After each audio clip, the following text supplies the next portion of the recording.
But why do we have problems, how we have problems was my number one thing. Why does this thing work? And of course, we found out that, your mind-body system is a perfect operating system.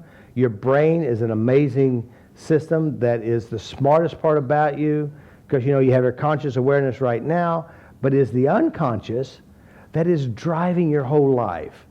Your unconscious, as we said before, is like an intelligent idiot, which means it doesn't say what comes in, what it captures, bad or good. It's just very well at organizing it.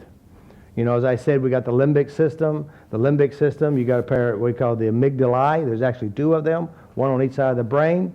And they take in all the senses and all this stuff, and they start popping it and organizing it. So I call it the amygdalae, which is a pair of twin librarians who are super, super sharp. They're always so active because they've had at least 50 cups of coffee. I mean, they're like buzzing. So even if I say in these words, these librarians are popping things inside your head, memories will pop in, and it's organizing it. But also these librarians are also not only bringing stuff in, but it's also pumping stuff out. So it works with the rest of the limbic system. It'll pop over and grab a memory. It'll grab sensations. And this piece of us is what I would call this system is the hypnotist. They put you in trance. And as I said before, what are problems? When you're having a problem, you're actually going into what we would call a hypnotic state. Now, this hypnotic state is your brain system creating sensations and feelings and putting pictures and sounds inside you right now, and you consciously just respond. You don't even know why you respond. You don't know why you keep doing it. You don't know why your heart's pounding through your chest. But the operating system, which is your brain, survival system, of course, it's attached to what they call it, the reptilian brain. It's not the reptilian brain, in my opinion. It's the survival brain. Now, the survival brain is going to help you survive how you captured your entire life. So that means if you raised up in a family, an environment that is dangerous, people are going to beat you up, there's fights and arguments, and your sister tries to kill you a bunch of times because she's so jealous that you were born and took her place. So now this little child is on the guard. Well, since this whole limbic operating mind system has the program, it's not safe. So a part of our brain, we got the reticular formation. It keeps looking and being aware of what's going on. And if soon as it notices something, the operating system, which is a limbic system, starts making your heart pound through your chest. And consciously we go, what's wrong with me? I'm going to die. I'm scared. And then we feel the feeling. And then you think, there's something broken in me. Why do I always feel this way? And the only reason why you feel this way is because the programming is in your brain. Now, the limbic system is basically it just gives what's in there. So you have memories inside your head, and it'll just, and feeling, when I say memories are auditory, sounds, tastes, smell, pictures, sensations in your body. So there's 5 types of memory. So this operating system now just pumps it through, and you just act and respond, and consciously go, what's wrong with me? And then you try to logically, the prefrontal cortex, you start to logically understand why you're crazy, why are you acting this way? And then you try to put the pieces together, and you think it's because, someone said, your mother told you, well, your father didn't want you, and you were born, and he was drunk that night and never showed you. That's why you have this feeling that life isn't safe or something, some weird stuff, and logically go, well, and you create a picture of it, and you start to feel like it's really true, and you build a life from it, even though it's not really true. It's your consciousness trying to figure out why you're so good at being rejected or abandoned or alone. Because the limbic system has wired things together. So again, there's a concept, neurons that fire together, wire together. So here it is, you captured it, your brain kept the feelings and emotions and sensations of what happened. Now you're driving or walking down the street, a song will play on the radio, and you'll start to feel panic, or you'll notice a look on a face. It's this system trying to keep you safe. It's trying to keep you safe based on the data. Now, the brain has a natural updating system. The consciousness can create a shift in the unconscious, which is the limbic system. So if you had a horrible experience like an accident or a trauma or something really bad, the brain has captured all the sensations, all the feelings, and now you walk down the same street, you have this horrible fear, it's going to happen again. Now this system's trying to keep you safe. And yet it happened to you when you were 5 years old, and now you're 45, and you're still acting like the little kid. And the reason is that you hadn't figured out how to update your brain system. Now here's how the brain actually updates itself. We talked about what we're really dealing with is unconscious links. Chocolate does not equal love unless you've been linked with love. That means someone gives you love, you're feeling love, gives you chocolate and you're feeling love, and your brain will actually wire it together and think it's love. And then, of course, you read books, you hear people talk about chocolate equals love, it does all these hormones, good things, and all this stuff, and that is just programming. And not realizing that it really is based on emotions and links. And so what we want to do is be able to break links and put links together. When I work with people who have, addictions or fears or phobias, one of the things I ask, how do you know? And how you know, they'll give me what is called an imprint of that experience or that ideology. And then we have in their mind, they have an image and a reflection, and it's not done consciously.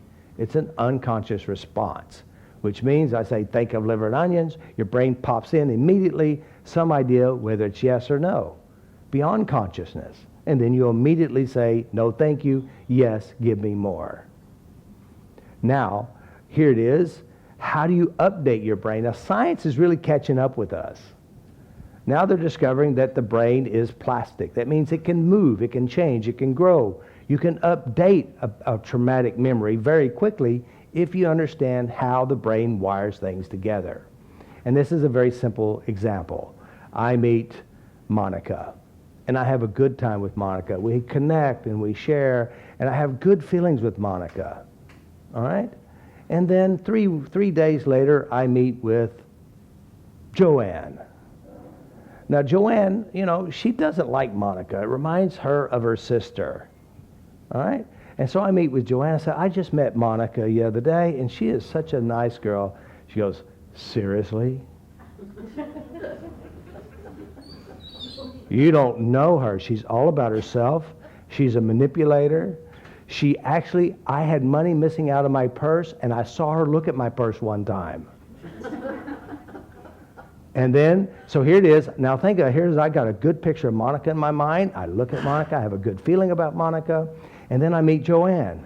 While Joanne's talking about how bad Monica is, my brain is looking at Joanne. I'm talking to Joanne, and I look at Monica in my mind, and I'm feeling the emotions.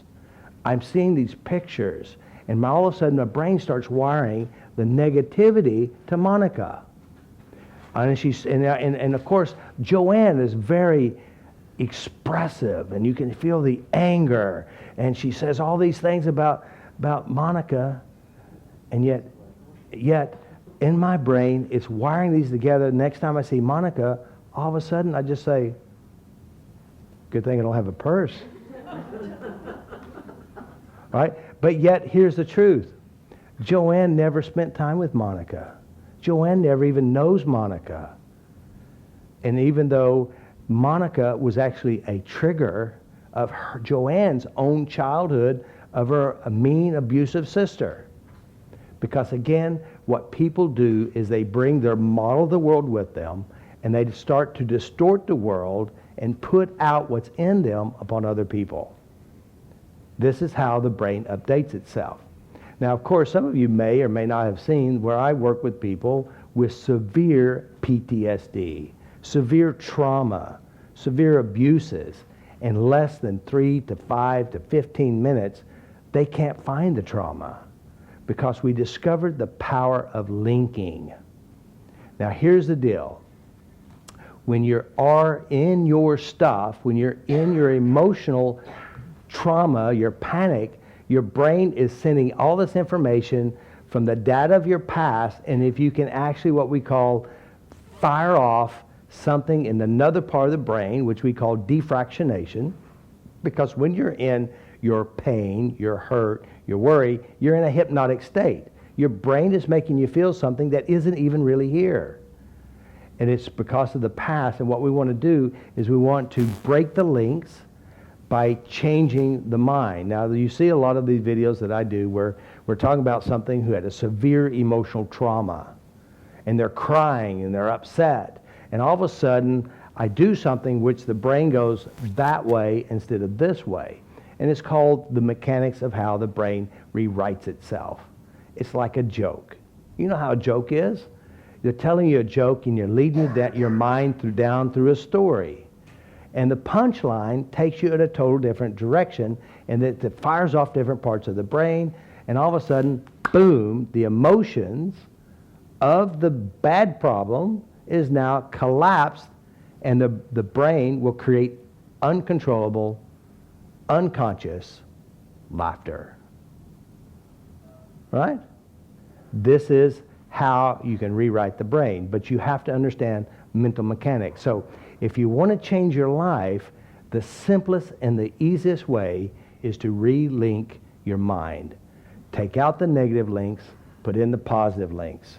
When I have somebody who wants to quit smoking, Fritz Miller, for example, he said, I was using FasterEFT or your tactics before I even knew it. Because when people say they hate something, inside their mind, they have an image, they have an imprint that gives them a code of action. When I work with somebody and they have had, a horrible fear or a horrible addiction, when you ask them, I said, what is it? It's in your head. And the brain has an imprint that says yes or no. So when Eugene was talking about his mother who died, and every time you say mother, he cries, because in his mind, he has emotional links attached to his mother. He has a picture in his head, and he feels bad. Now, although he's had many pleasant memories in his life with his mother, the reticular formation says this is important. It has emotional juice. It has survival system. It has pain. And what we do is we go inside your mind and work from inside out by changing the visuals, the kinesthetics, the taste and smells, and the picture changes. Then all of a sudden, the flood of positive memories of his mother now is sitting there.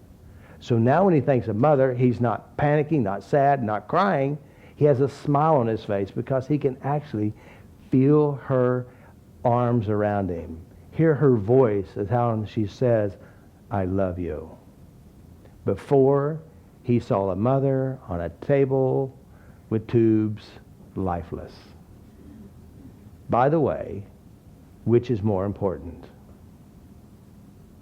Most people don't know how to change their minds, and this breaking the link is the link to creating a better life. This is the deeper level. Now here's the problem. When you have people come in and they tell you a problem, you believe the problem is the problem. The true problem to the problem isn't the story they tell, but it's the unconscious information. It's the links that builds the problem, which is emotions, sensations, images, sounds, tastes, and smells. When you break the link and you rewire it with a positive association, you can change anything, literally, from inside your head out. That's why links are so important. Make friends with your mind, know how the mechanics work, and update your system. Your brain is always updating. The weird thing is, if you have a bad problem, you feel really down and depressed, and you go, why am I so depressed? And your brain is such a great servant for you, it'll give you another good reason. So here it is, you're feeling down right now, and you go visit a memory of feeling down. You're actually rewriting the memory that you visit, and you're adding more emotions into it. So now your brain is updating your great ability to be depressed. And you start building this entire system inside yourself of being miserable. And of course, if you talk to yourself consciously and you worry about something or fear something, the more you fear it, the more you add neurological information, and the bigger the fear gets. It'll get so big, you're afraid to go to your own bathroom because of what you're doing inside your head. So what you want to do is figure out how to make friends with your mind, change your memories and references, and as you do that, your life, your body, your health, your relationships, and your entire world will follow you. Because the fact is, you do distort the world based on your internal captures, all the memories and all the feelings, and which are distortions too. So what is real? Right now. And what you do to yourself, within yourself right now, will distort this moment too. So if you're going to have a distorted moment, you might as well have good ones. So as I always said, go change the bad memories and keep all the good ones and replay them as often as you can. And you'll update your life in a big way. Now, do you understand links? It's emotional ties. It's unconscious wiring.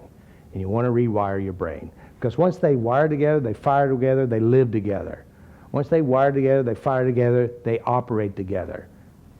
Next thing you know, you got a tattoo on your arse. You're reading books about it. You're telling all your friends, and you're capturing their information to add more to your problems. You're updating your brain with more problems. And I just call that emotional stupidity.